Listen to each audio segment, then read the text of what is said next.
Casey Hickox was returning to the U.S. via New Jersey after spending a month in Sierra Leone as a healthcare worker.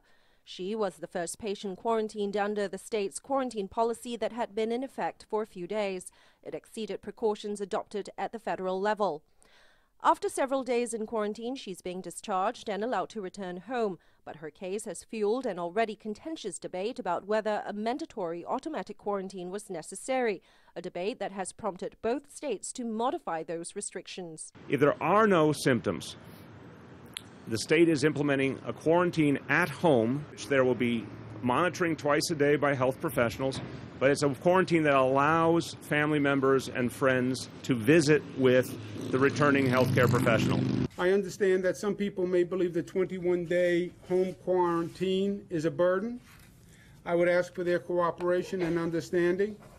And remember what we're trying to balance. We're trying to balance aid to West Africa and protection and the public health of New Yorkers, and addressing the fear and concern of New Yorkers.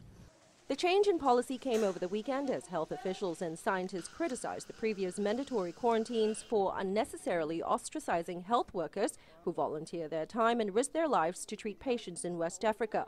Critics say the policy could deter other volunteers from traveling to West Africa to help fight the epidemic.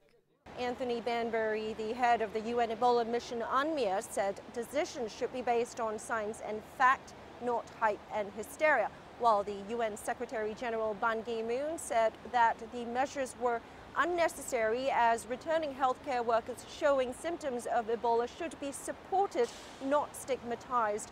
And we also have the latest on the Ebola patient in New York. Dr. Craig Spencer's condition is serious but stable. He did worsen over the weekend after presenting gastrointestinal symptoms indicative of the illness entering the next phase, but doctors said that was expected. Li Ling Tan, CCTV, New York.